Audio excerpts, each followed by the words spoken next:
Let's talk about something that I am extremely, extremely excited about. Not just because the series I thought overall was well, but because it is tied into one of my favorite video games all time. I'm talking about Fallout. Yes, sir. TV series. Did you ever play the games growing up? So I only played Fallout 4, honestly, but that was enough to get me pretty into it. Like I played Fallout 4 quite a bit, just like wandering, you know, the wasteland and stuff, doing all the side missions, building your base and stuff. Like it's a fun game. It's so much to do in that game. So that's kind of what I know, but you've played more of the game. Oh, yeah. So based on just you playing Fallout 4, then that gave you a grasp of the universe of what Fallout's like, the wasteland, the freaking, all the enemies, the Brotherhood of Steel, like power armor is iconic, right? Just how different things work in the game too. So with radiation and stuff. It is such an interesting universe with all the nukes going off in a hypothetical, you know, post-apocalyptic nuclear war kind of world.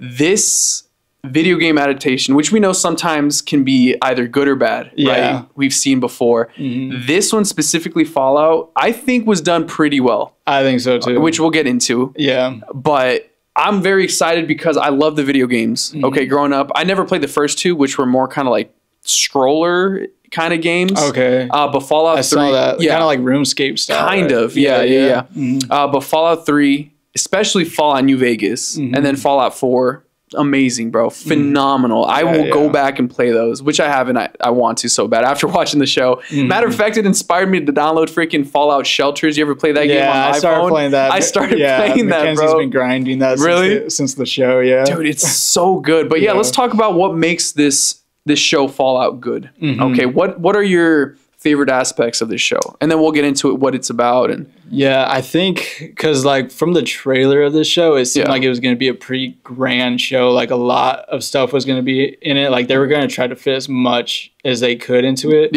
which I think worried me at first, but they balanced everything so well. And I think my favorite thing about it is that everyone's story is not like one that I'm bummed that we're going back to or something like that. Like wherever we jump to in a story, I'm like, oh, we're following, like, I'm glad we're back here seeing what they're up to, or I'm glad we're back here. Like there wasn't anyone's story that I'm like, this could be out of here or whatever like that. Like, I was happy we were following the characters that we were, because I thought they were all like fun characters.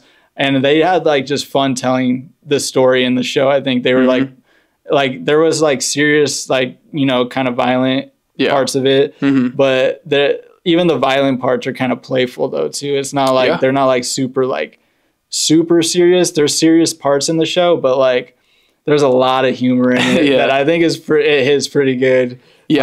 So I think they just had a lot of fun like making the show, and you can tell they cared about it, which always is important for sure. No, absolutely. Going into that though, so the characters were playful. This show revolves around 3 different storylines, right? Which intermingle, which have their own paths. And like you said, it's enjoyable going to each of these characters and kind of following their story, right?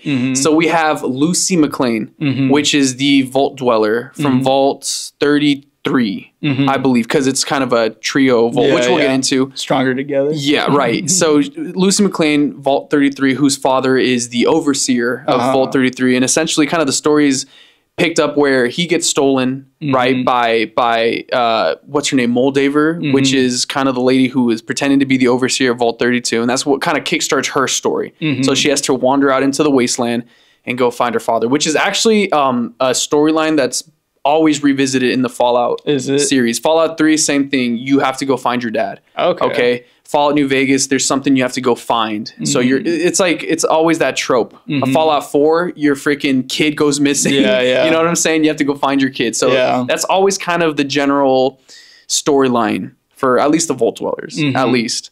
And then you now also have Maximus, who was kind of this Brotherhood of Steel recruit who's trying to make his way up to like a squire, and then eventually hopefully become an actual, what do they call it, lords? Like, because there's like Lord Titus and stuff. So we follow his storyline too. And then we have the third character, which you said is definitely one of your favorites, right? Which is who? The Ghoul. Yeah. Oh, man. So what's his deal?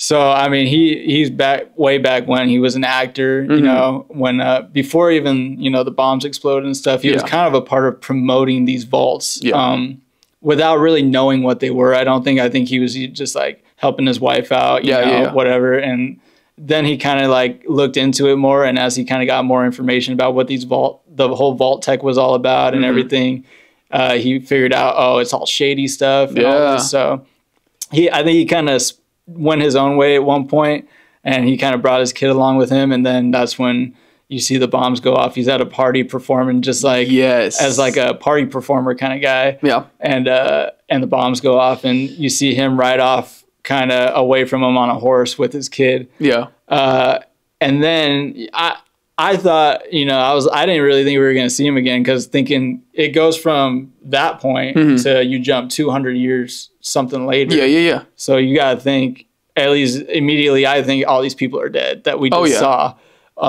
That's not the case though, because of different things within the video game and stuff. Like radiation had turned him into a ghoul. Yep. Which you can kind of, you know, withstand radiation a little more as long as you have those kind of puff, like the So was that ever a part of the game? Yeah. So the drugs he's using there, I think it's called in the game, they're called jet. Okay. So it's essentially a thing you inhale, and it, you know, in the game it was treated more like a drug, like morphine kind of, I think. So I think that's what I could be wrong. I think that's what he's using in this show. I mean, there's a point where he almost dies because he goes and tries to sell Lucy to that weird little area with that robot. Right. And she ends up escaping, but he passes out, collapses, and then Lucy gives him more of the little vials for him to survive. But the reason they do that is because you have a ghoul, but then you also have a feral ghoul. And the feral ghoul is just, you lose your sanity. You just become a freaking zombie, essentially. And that keeps you sane, right? That's right, yep. Okay. So it prolongs it. Eventually he will become a freaking feral ghoul if he lives long enough. Yeah, okay. That's kind of how I got it. So yeah, it was he's just such a good character, because he lost a lot, you know, he's been through a lot, but he also like has this animosity towards like Volt Tech and stuff. Yep. I remember how they introduced him as the ghoul. He's like buried. Yeah. And they dig him up, and he's got like, he's in the coffin with all those vials, kind of, he's like on an IV. Kind of, yeah. Got like a drip of that, what'd you call it? I think it's jet. I'm pretty sure. Yeah, so he had that going in his system, and they dig him up to help them out with something. I forget what it was. It was like a bounty, because he's known as the bounty hunter. Yeah. Like an infamous bounty hunter. Right. He's super good at what he does. And then he just offs them right there. Immediately, bro. Yeah, it was that scene was so sick to me, bro. That kind of like introduction of him being like in a grave and stuff. Yeah. I don't know. I thought it was dope. And then he's just such a stoic, very like, he's all about himself, you know? Yeah. So, but he has his soft sides and stuff. So I just thought he was a great character. And I thought the actor that played him, Walton Goggins. Yeah, did a great job. Oh, yeah. Yeah, so Cooper Howard is his name, the ghoul, at least, before the whole war. Was it 2077, the year 2077? Which, so this whole TV series is actually part of the Lord's canon. Okay, so it gives you a whole lot of context for what happens in the other video games, because this is more Western, more California, whereas like Fallout 4 was like in Boston, I believe. Okay, they called it what, the Commonwealth or something. Yeah, that's right. New Vegas was obviously Vegas, Nevada area, and then 3 was over also East Coast, I believe. Fallout 3 was East Coast. That's right, because Diamond City takes place in the Boston or Fenway Park. Yeah, which is dope. You can visit that in Fallout 4. You know what I'm saying?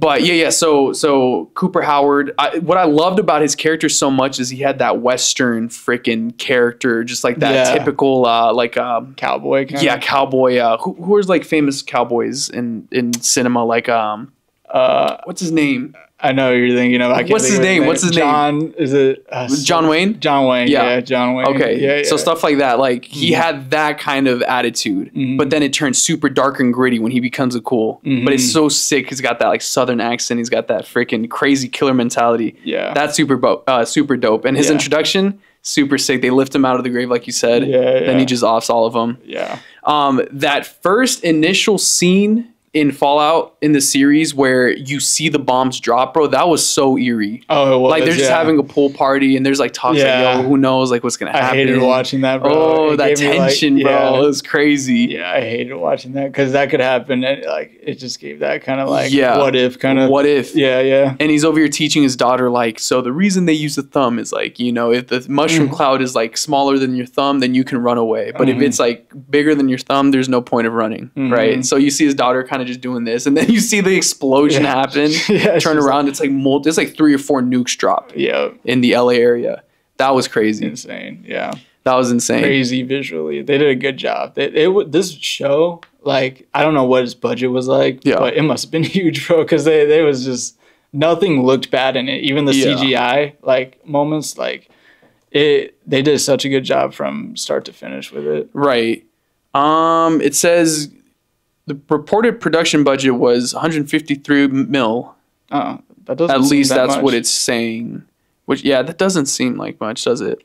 But anyways, yeah, no, this show definitely looked good. And I liked the wit that it had. I've talked to a couple people who didn't like it, but I think it holds true to the Fallout like game and like world itself, because Fallout itself, although it's dark and grimy, there are parts that doesn't take itself serious. Yeah. Like in Fallout 4, you'll encounter a bunch of NPCs that are super weird and characterized, and it holds that humor. You know what I'm saying? So especially like Lucy, right, the Vault Dweller, she has more of this like happy-go-lucky attitude and stuff. Yeah. Okie dokie and stuff like that, because that's how she is as a Vault Dweller, and that's how Vault Dwellers are. I mean, you see like her brother and like all the other people in the jumpsuits, right? Well, okay, maybe her brother's different. We can talk about Norm as well. He's like more of a serious, like, what's going on here. But everyone else in the Vault are more like blinded and like kind of, this is like our like we're just happy world. To be here. Exactly. Yeah. Like, so we should be so grateful for this. Exactly. Like, so I ask any questions.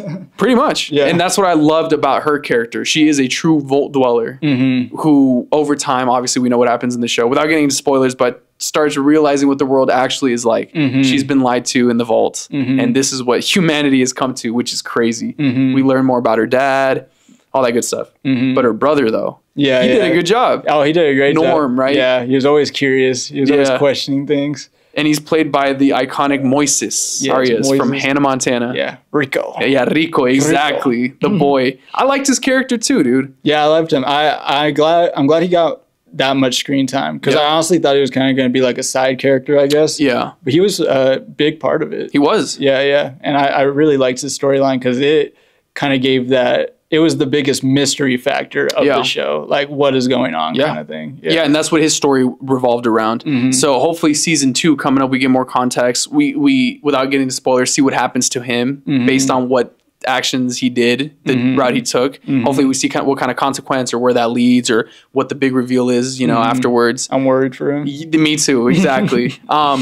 One thing I did want to mention, though, out of the 3, right, my least favorite was Maximus. Really? My least favorite was Maximus, because although it might have been done well, I just hated his attitude. I hated his ability to just lie pathologically, or try to make himself this like grandiose freaking I am Lord Titus kind of thing. I hated that so much. I did hate that. To me, it was annoying. I was like, come on, dog. He kind of changed, though. He did, a little bit towards the end, but that's because he starts falling for what's her name? Yeah, Lucy. I thought he was kind of, at first I do see that. I think he was like a douche, like through and through. Like at the beginning, like he went from like someone that got picked on to someone that was picking on people. So he wasn't really like a redeeming character, I didn't feel like. But once his what was his name? The other Thaddeus. Thaddeus, the other squire. Yeah, hilarious. I thought their dynamic was hilarious, bro. Yeah, he was funny. They were, like, every time they were on screen, I thought they were so funny together. He was so whiny. Thaddeus was, oh, man,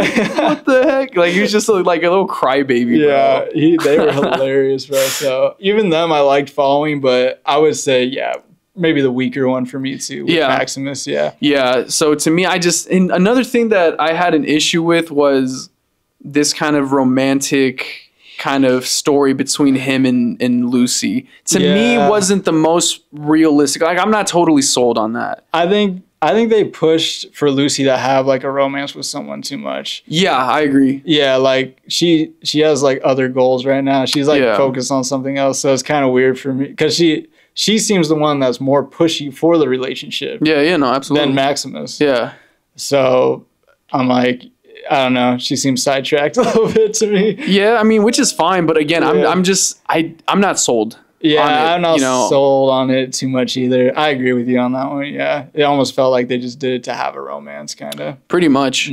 But yeah, no, I really enjoyed Fallout series. Again, it gives so much more context to the games, and without going into the ending and stuff, it definitely connects to the video games, right? That I'm so excited to see. But moving to season 2. What I'm super excited to see is more of the world itself. Like, I want to see super mutants, bro. I want to see death claws. Like, I want to see like these crazy creatures. You know what I'm saying? Like, we got the iconic T-84 suit, I think it's called, like the Brotherhood of Steel suit. Like we saw good nods to the games, different elements, but sure. I want to see the monsters, bro. Like I want to see like.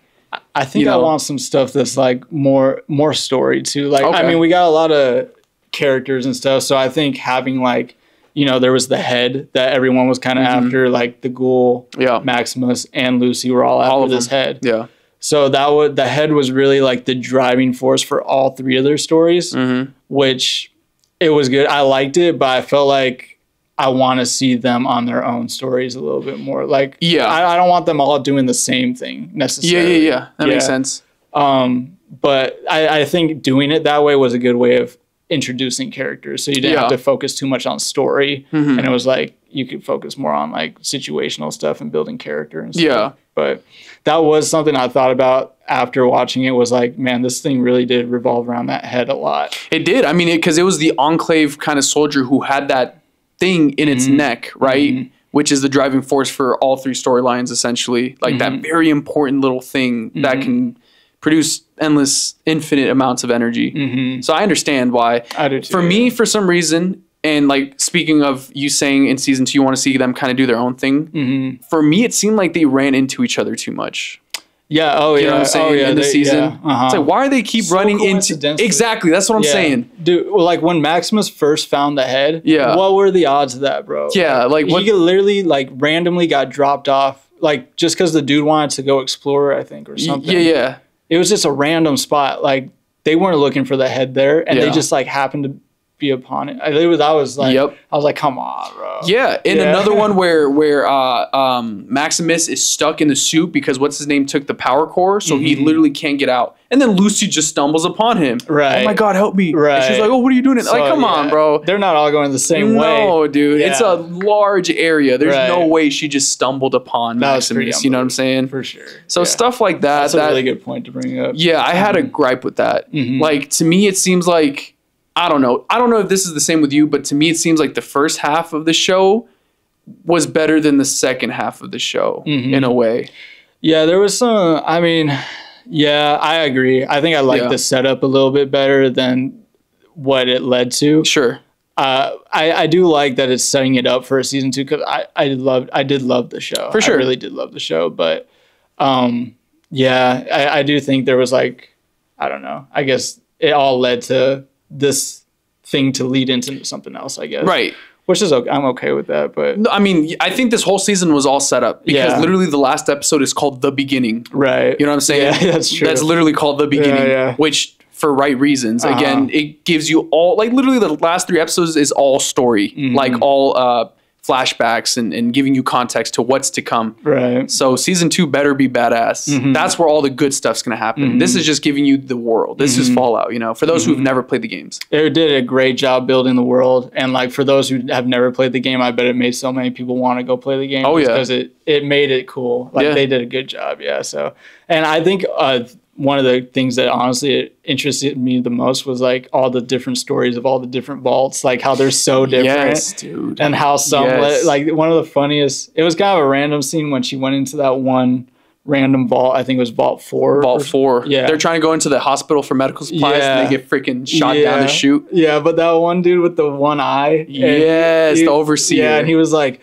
what's it like not letting people into your vault? Like he was all excited about the idea of not letting people in. He's like, I like him, but man, if I didn't have to let him in, I wouldn't. Like he's trying to be nice, but he's prejudiced. Like I don't like those kind of people. It's like, come on, bro.